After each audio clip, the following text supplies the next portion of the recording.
Thank you for the wonderful turnout for Dan Gerber. This is absolutely fabulous. I want to thank, before I introduce Dan, our sponsors for the Visiting Writer Series, the generous support of several IPFW sponsors, the Department of English and Linguistics, the Office of the Vice Chancellor for Academic Affairs, and the College of Arts and Sciences, and also, of course, College Access Television here at IPFW for recording our events and broadcasting them, and also to anonymous donors who choose to remain anonymous, but bless them because they have really helped with this series. And I want to thank all of you because there would not be a series without your presence. So this is absolutely wonderful that you can come. And I've greeted many of you already, and if I didn't have the chance, hello and thank you for coming. Dan Gerber was born in Fremont, Michigan, and he worked as a journalist, teacher, and writer.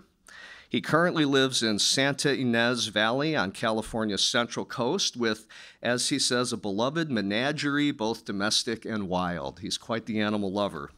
He's published 15 books across multiple genres, including 9 books of poetry, the 3 most recent from Copper Canyon Press, Particles, New and Selected Poems, Sailing Through Cassiopeia, and a primer on parallel lives. These books are all there back on the table, thanks to Follett and Jamie Sininger, so thank you for bringing those.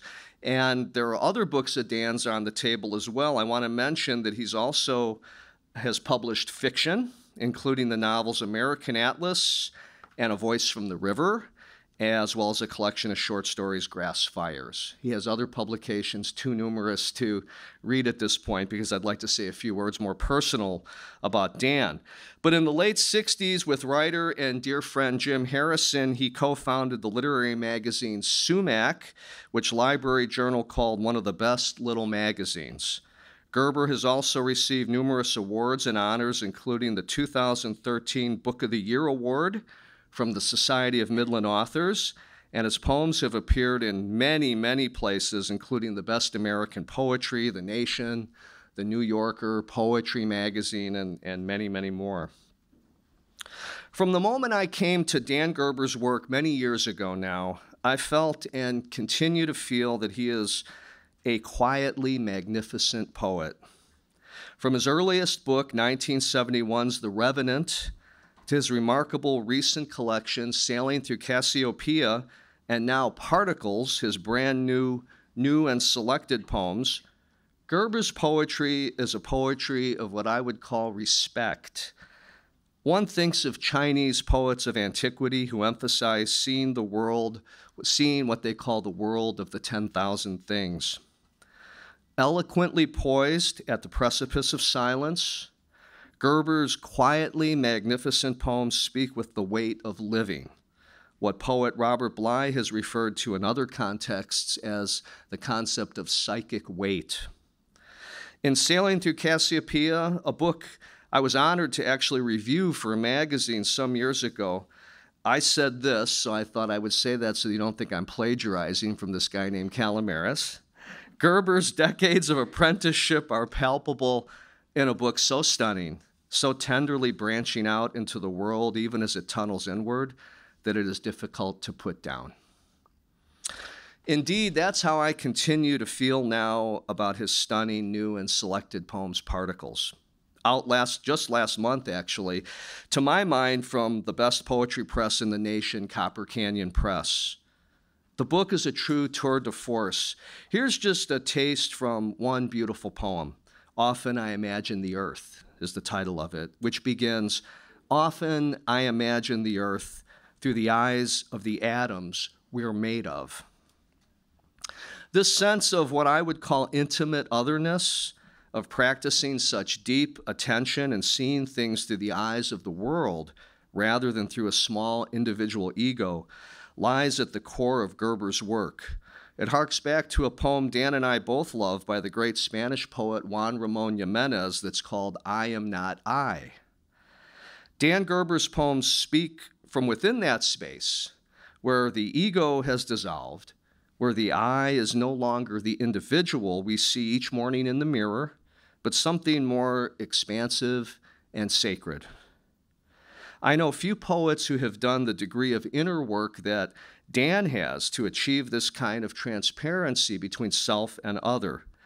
At the core is his relentless curiosity, not unlike Walt Whitman, a sense of wonder in all he sees. I can't help but share with you his poem, After the Rain. And I hope I'm not stealing your thunder. I hope you're not planning to read this poem, but it just knocks me out. I spot a young barn owl standing by the road, peering at his own reflection in a puddle.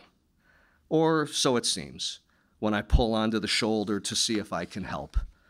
Dazed, probably struck by a car, though not visibly wounded, he looked up across the puddle where I'm standing, as if to ask about this wondrous underground bird he is seeing, as if to ask if I see it too.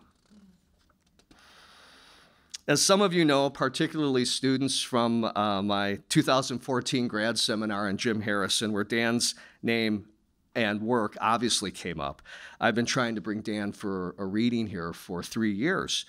And it's such a great joy, Dan, to finally have you here, that we pulled this off.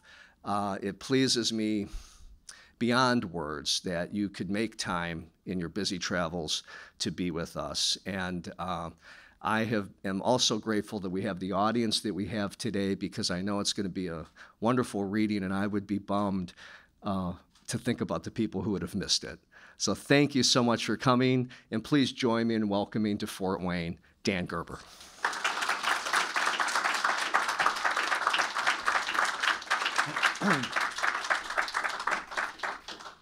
Well, it pleases me beyond words to be here, but I'm going to give you some words anyway. And so great to finally meet George, with whom I've been corresponding for several years now, and to find out how much we share. Not just we share so much more than hair, and our love of dogs, but also the poem that George mentioned by Jimenez. I am not I. I am this one walking beside me whom I do not see, the one who remains silent when I speak, the one who forgives gently when I hate, the one who takes a walk when I'm inside, the one who will remain standing when I die. That poem was important to me because it was always a reminder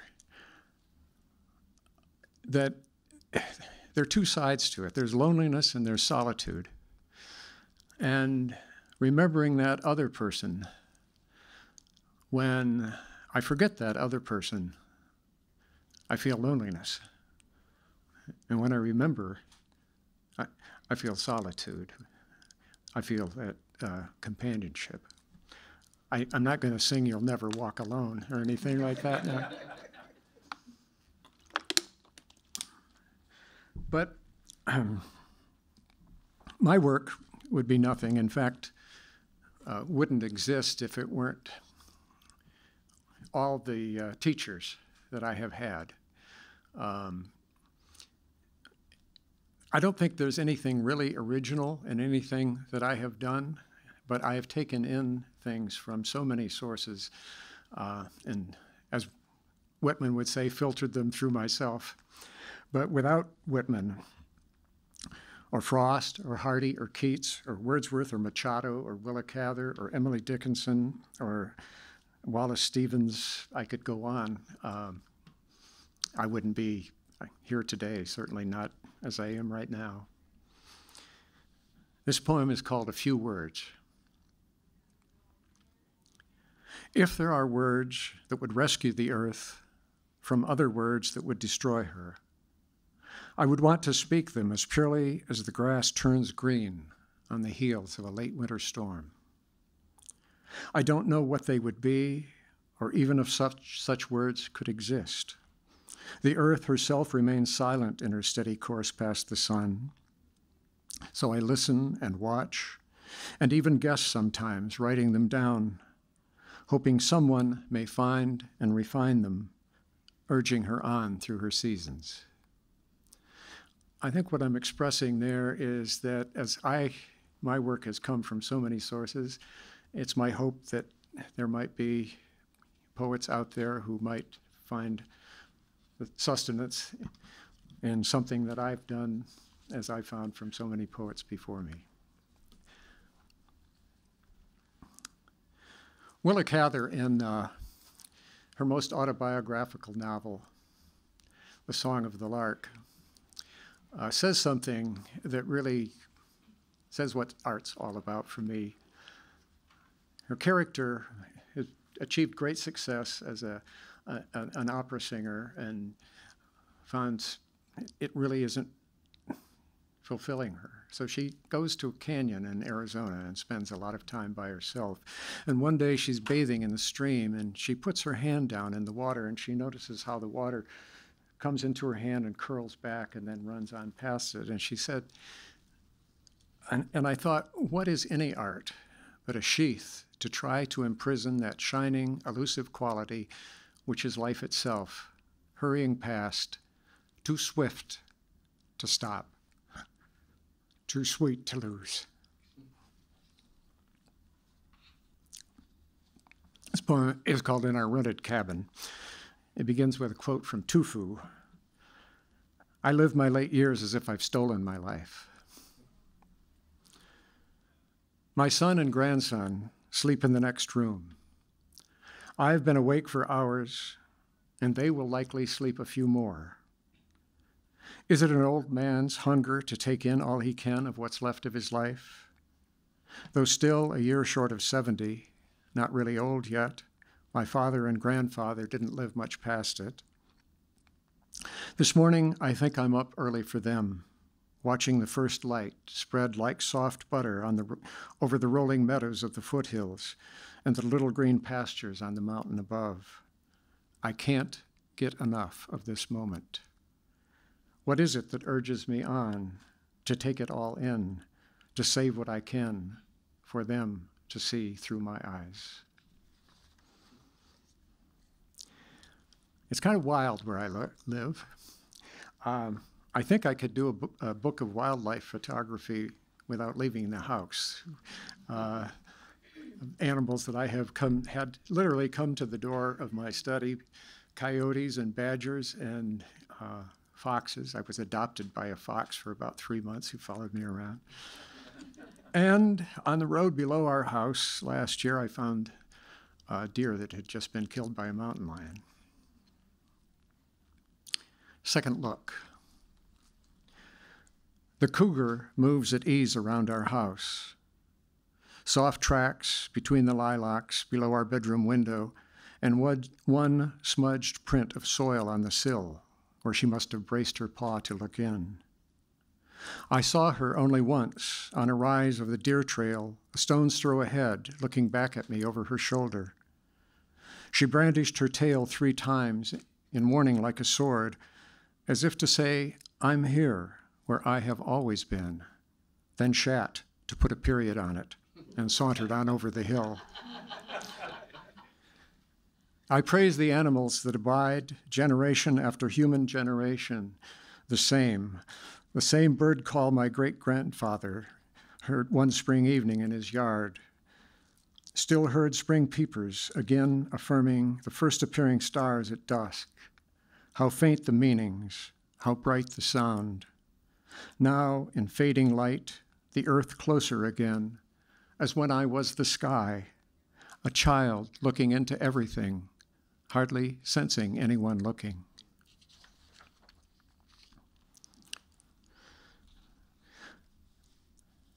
Poetry consciously began for me when I was about 12 years old. I was read poems and nursery rhymes as a child. But when I was 12, I was sent away to a school where I was 2 years younger than all the other boys, and it was not a happy situation.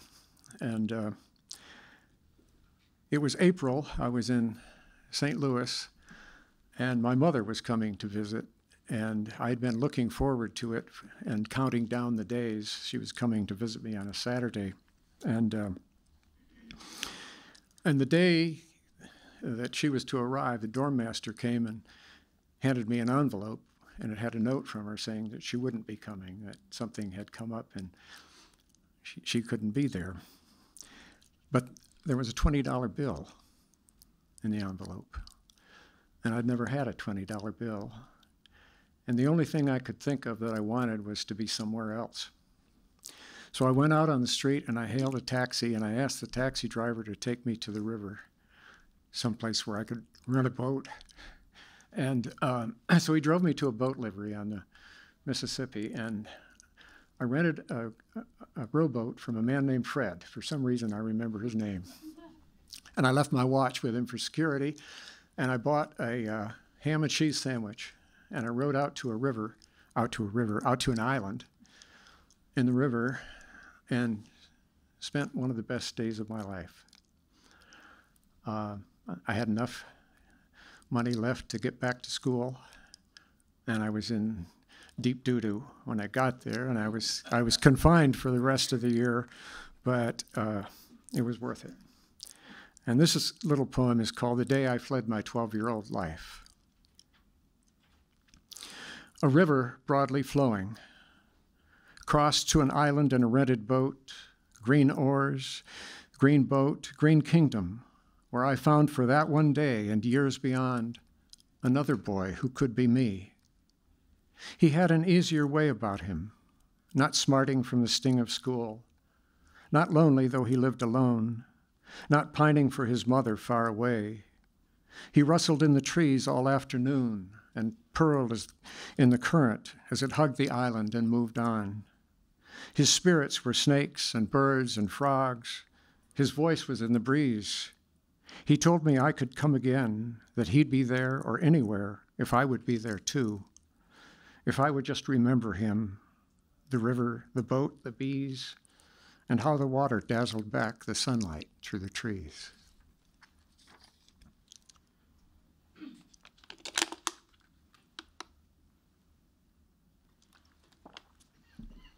When I start reading this poem, I don't want you to get the idea that my poems are only about loneliness. I think there's some solitude in them as well, but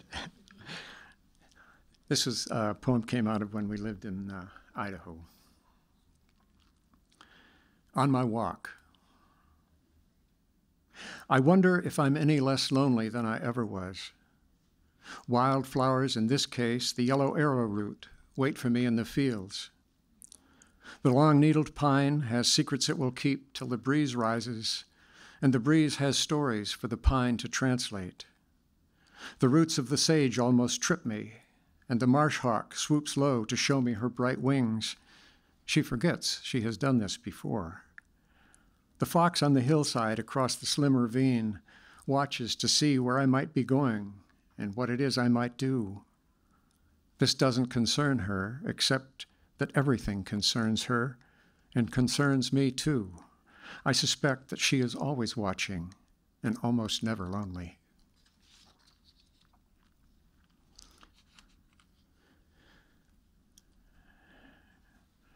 Paul Valéry, the French poet, said that at its highest point, love is the desire to create that which it has taken as its subject. And I think, as artists, that's what we really try to do, is recreate the world. I mean,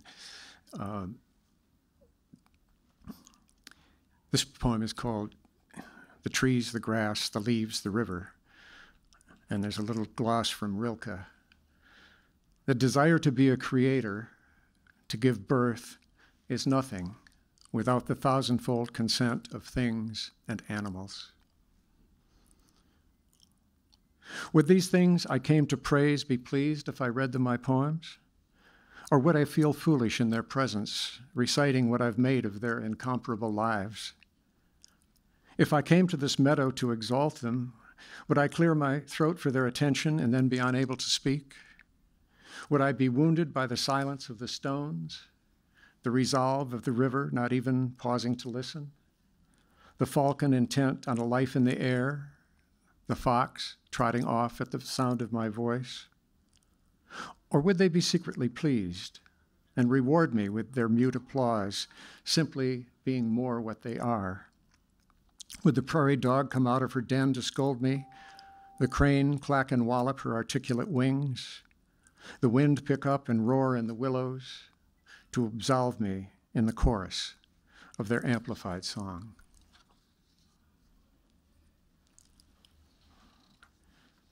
Out walking in early November. Only late sunlight spattered under the oaks, and now a pair of red tails, so effortlessly over the next range of hills, I wonder if they are taking it all in up there, as I imagine, and if they need me to make it beautiful.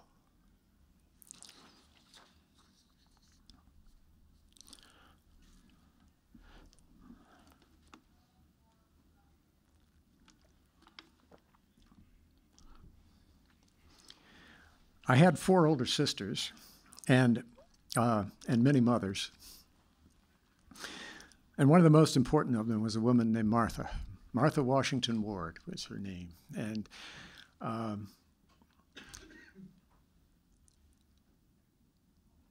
my parents had a cottage on Lake Michigan, and they stopped going there about the time I was 9 or 10 years old.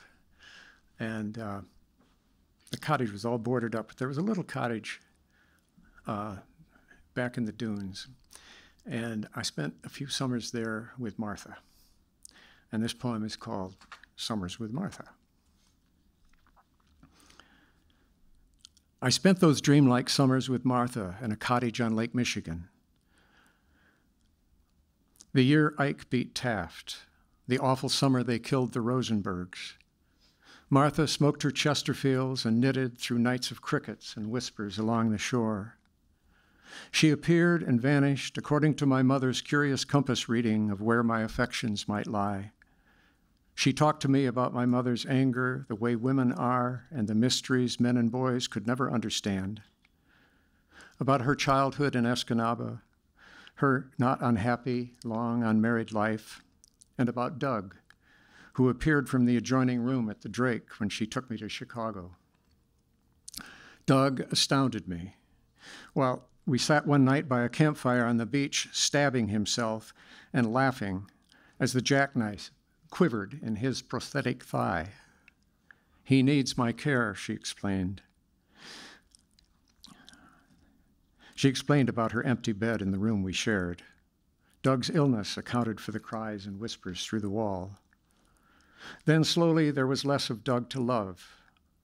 The following summer in Detroit, he dragged himself on crutches, both legs dead wood now. And the summer after that, he was in a wheelchair, his empty coat sleeve pinned to his lapel. Then the summer we went nowhere, and there was no Doug. I never told my mother about Doug when she quizzed me on my travels with Martha, because Martha and I had our secrets, because I didn't want to lose those summers, and finally because there was nothing more to tell. A summer came when Martha didn't return, another summer and another 2. Then a small package arrived from Seattle with a letter. From Doug's little sister, it said, an Inuit stone carving of a woman's face emerging from the dorsal of a dolphin with a chipped-off tail. Martha asked me to send you this, the letter said. She said you were someone she loved, that was all, and that you'd love this little stone fish. It keeps a secret, she said.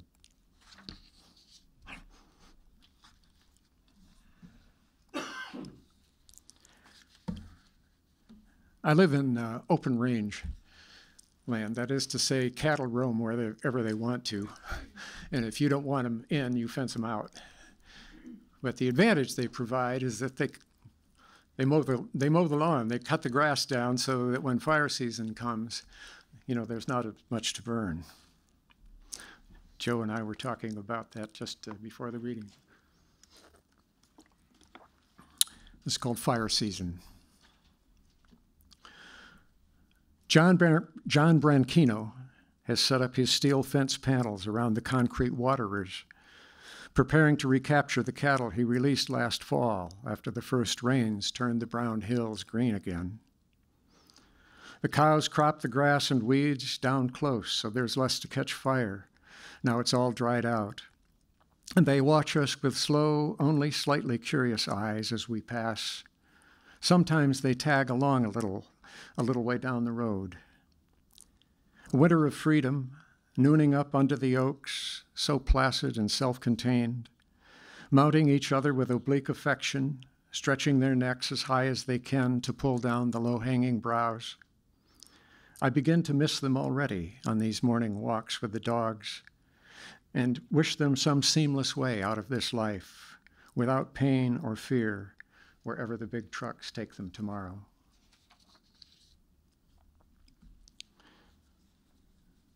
Rilke said that, let everything happen to you, beauty and terror, only keep going.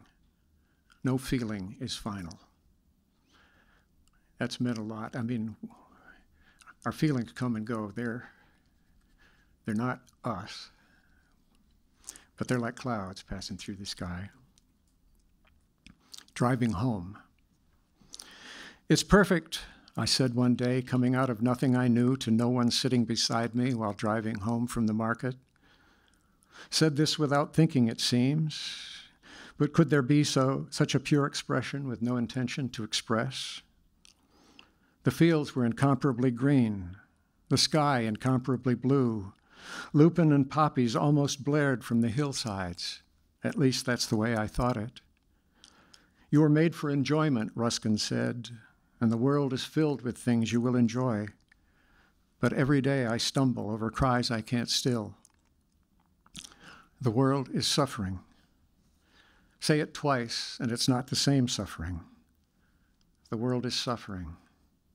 Disease, eviction, envy, grief, loneliness, rejection, dementia, judgment, self-judgment, when those I love may not love each other or me, anger, suffocation, helplessness, this helplessness, my suffering of choice at the moment. My friend's daughter, the pianist whose index finger lost to sarcoma I can't replace. My daughter whose breast I can't replace. My dear friends whose murdered son I can't replace. All over which I'm at this moment suffering, though they may be at this moment not. Closer to home, I pull off along the side of the road, staunched by the fleeting, incomparable beauty of the world in which everything happens.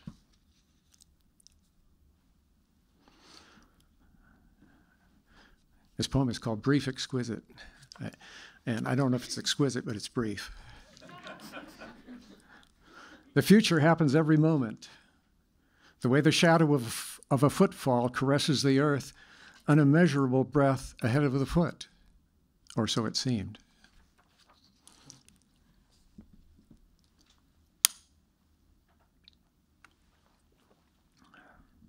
Neruda Falls.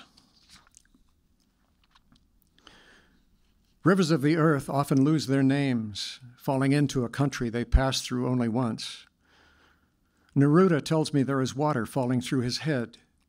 So fiercely he can't hear me, he says, yet waits head cocked. All around us, the absolute, hiding in flowers and dung. No, not around us, really.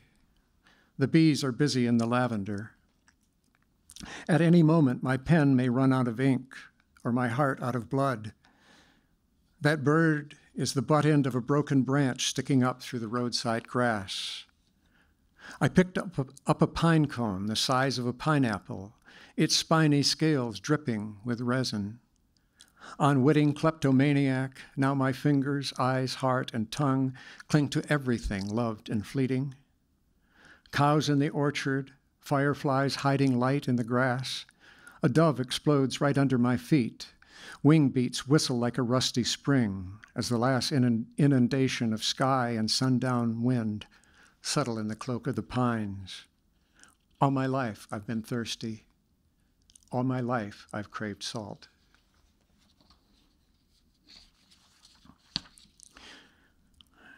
I think this poem will be quite familiar to most of you with the weather we've been having. I don't know if you've noticed, there's been an unusual frequency of tornadoes and hurricanes, and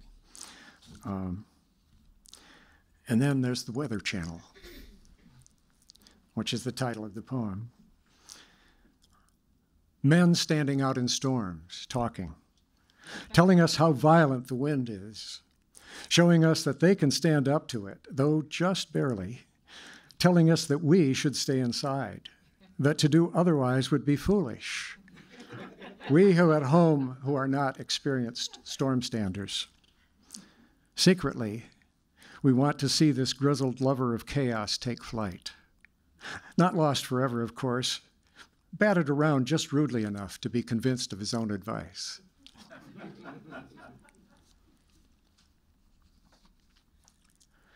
Scientists now tell us that the universe we live in is over 90% composed of dark matter. They don't know what it is, but they know it's there. It's not just empty space. And this poem is called Dark Matter. The visible drapes itself around the invisible, the way a jacket takes its shape from the shoulders. An unseen gravity whirls near the center of our galaxy, an unseen heart near the center of the bodies in which we desire. I seldom think of Neptune out there, way beyond my pointing to it on a summer night.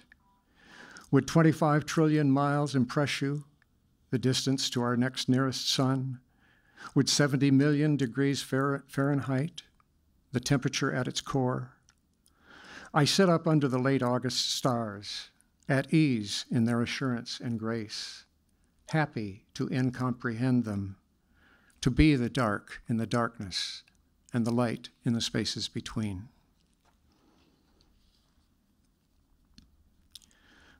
And this is the, oh no, you read that poem. Often I imagine the earth, that's right. No, I only read the first line. Oh, you did? Oh, okay. It was another one that you, okay. So I'm going to read the whole poem. It's about that long. It occurred to me when I first saw that first photograph of the earth from space. I saw coastlines, but I didn't see any borders. I didn't see any boundaries. I didn't see any demarcations anywhere.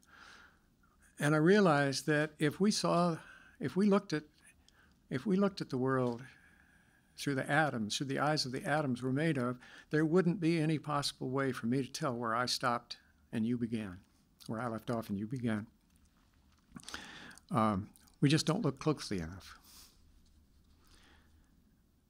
Often I imagine the earth through the eyes of the atoms we're made of. Atoms, peculiar atoms everywhere. No me, no you, no opinions, no beginning, no middle, no end. Soaring together like those ancient Chinese birds, hatched miraculously with only one wing, helping each other fly home.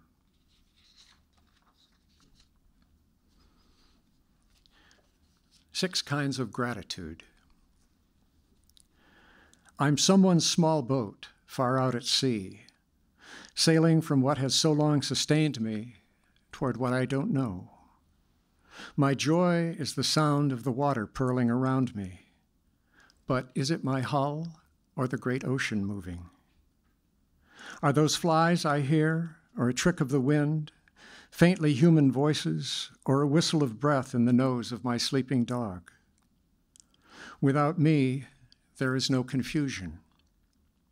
Buddhas see no difference between themselves and others, angels between the living and the dead. At last, I've discovered the secret of life. If you don't leave, you can't come back. Deep in the earth, there are pockets of light that did not come from heaven, and yet they are the light of heaven deep inside the earth. This bird is the birdness of a bird. In the ninth Duino elegy, Rilke writes something wonderful, and he says, only humans make two sharp distinctions between the living and the dead. Angels, they say, move through both realms and don't know the difference between them.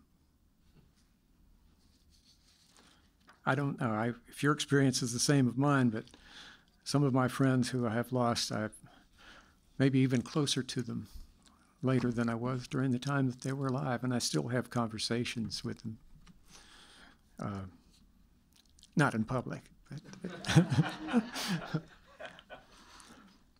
This poem is called 2004, and it was written in 2004 at the time when the revelations of Abu Ghraib and the waterboarding and all that was going on. And I was traveling in Europe a lot that year, and there was anti-American graffiti all over the walls. And I had many times that people would come up to me after a conversation and come back and say, I just want you to know, we like Americans. We just don't like America right now. And I wonder how relevant this poem might be today. When your country has been a bad citizen again, and you're a little ashamed of her as you were of your 4-year-old when she threw another tantrum at the mall, and you wanted to pretend you didn't know her, that you weren't responsible for her bad behavior, a citizen of the world as you wish she would be. Still, her mountains glow in the late evening sun, and your neighbors who voted to support her arrogance smile kindly when you greet them, and you're moved, observing their obvious affection for each other. How he pulls up her collar against the chill breeze, and she smooths back his comb-over again and again. You saw this in Cincinnati and again in Darfur, people being conscious and considerate of others. And you wonder how we ever draw the line about whom we choose to comfort and whom it might be quite permissible to kill. The city of Santa Cruz, California, adopted that poem I think it was in 2005, and put up posters around town.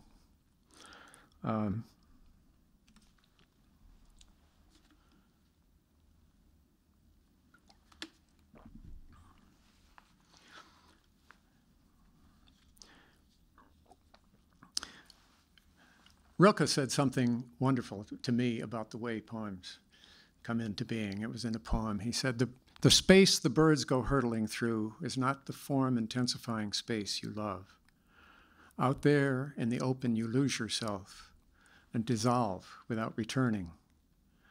Space reaches out from us, translating things. To know the being of a tree, surround it with your awareness. It will not be confined.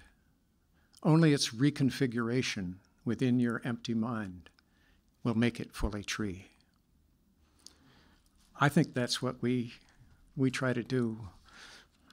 Any artist tries to do, see the world and recreate it inside themselves, like Valerie, which I was talking about before.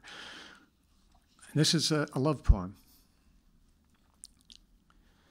This happened at the time I found my wife, and it's called A Tree on the Prairie in mid-October. Something about the single aspen I photographed a dozen times this fall, hidden from view in sage and grass on the far slope of a hill I can see from my bedroom window. Of those who walked with me, no one took notice. I don't know why I am drawn to this gnome-like tree, the way its heart-shaped leaves enliven the sun perhaps, a little more gold each day. Something, not only of itself, comes out of the tree when I see it. Something not me, that I am. Our lives are short in the middle and long at both ends. How strange to give up being alone. How are we doing on time? I haven't been looking at that. Why don't you read a couple more? Okay. You're good. Another 5 minutes, say? Okay. George was telling you about Jim Harrison. We were close friends for over 50 years. I discovered Jim when, about 4 years out of college, when a former professor I was visiting, handed me a book and said, "Do you remember Jim Harrison?" And I faintly kind of did, and I took the book and I went and sat out under a tree and read that book all day and was blown away, because here was a guy who grew up 35 miles from where I did, out of a lot of the same experience, who was making these great, wonderful poems, doing what I was trying to do, and it gave me a lot of encouragement that that was possible. And Jim and I we fished a lot. To Jim from the river. Jim Harrison, 1937, 2016. Still floating on the current, this last stretch before the sea. Like so many, we fished together through what seemed an endless river of summer afternoons. This one as familiar as it isn't, hurrying more the further we go. Our conversations about the words of which things are made stilled now, to become just the things themselves. The purling and the rings of water reaching out from our casts, heard now only with our eyes, as I stand in the bow watching my fly float high on its hackle along the grassy bank, careful not to let my gaze drift back to where you would always be sitting behind me, a wreath of cigarette smoke. That strange feeling you said you sometimes had, letting a trout go after all the concentration of catching it. More like Mozart than Wagner, you said. Your good right eye watching for the rise of a life. Your blind left, not too far downstream, already absorbed in that dark river light into which we're constantly rowing.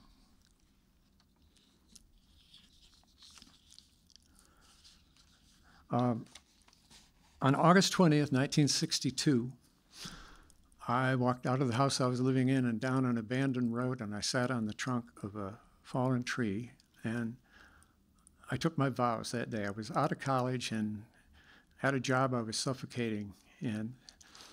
But what I vowed that day was that whatever I did or had to do in this life, I was going to devote my attention to paying attention to the world outside me and inside, and to the places where those two worlds might meet in language.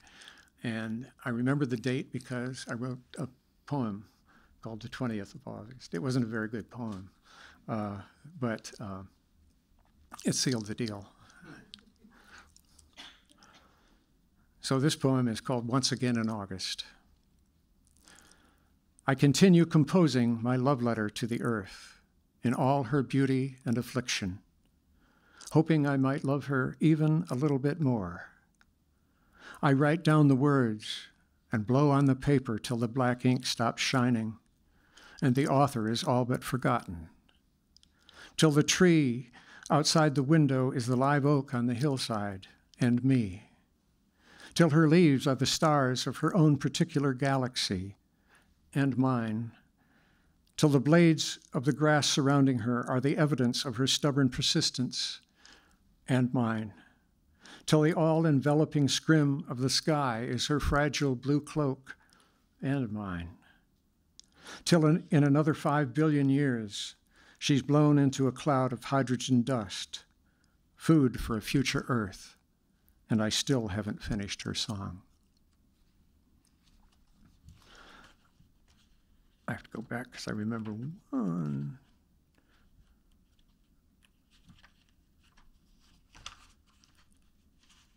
Okay. Only this morning. This poem surprised me yesterday. I was waiting to get on my plane and turned on my email, and I started getting letters from friends, and it was on Garrison Keillor's Prairie Home Companion yesterday. I didn't know about it, but we had an orphaned filly. And so we leased a donkey to be her companion, and my wife, for nearly 9 months, got up every 4 hours around the clock and mixed 3 liters of goat's milk and something called Mayor's Match to feed the filly. Only this morning, in 100 trillion years, an actual number, though we can't begin to grasp it, the last traces of our universe will be not even a memory, with no memory to lament it. The last dust of the last star will not drift in the great nothing out of which everything we love or imagine eventually comes. Yet every day, every 4 hours, around the clock, Debbie prepares her goat's milk mix for the orphan filly, who sucks down all 3 liters of it, gratefully it seems, as if it matters more than anything in the universe. And it does at this moment, while the sun is still 4 hours from rising on the only day that matters. I'm going to end paying a little obeisance to our smallest friends, our smallest and most constant companions. I read somewhere recently that unless you've been in outer space, you've never been further than 6 feet away from a spider in your life.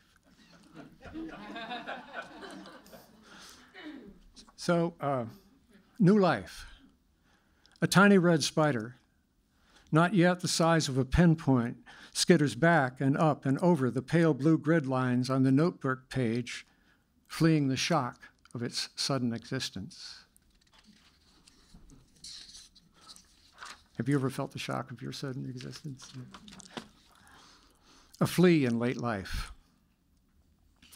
A flea, just landed on the large Earth globe in my study, has for a full minute now, a month or more in flea time, been crawling its way north over Western Canada, finally entering the Arctic Circle and steady on over the Beaufort Sea, exactly to the pole, where it pauses, rubbing its almost imperceptible front legs together, as if conjuring a sign to show it which of all possible souths to step into. And finally, to a tick. I feel your devotion, though it doesn't feel quite like love. I've literally got you who dropped in uninvited under my skin, as the old song goes, you of whom I was even unaware, till I became inflamed with your presence, and you engorged with mine. What a perfect couple we are now, living off the same blood. Thank you.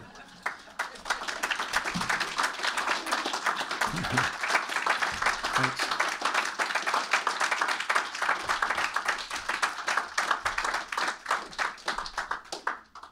I think we allowed a few minutes if anybody had any questions or comments or anything. Yes, sir.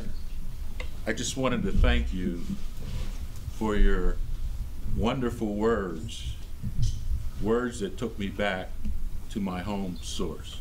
Thank you very much. Very much. Thank you. And thank you all for coming today, and I hope I'll see you again sometime.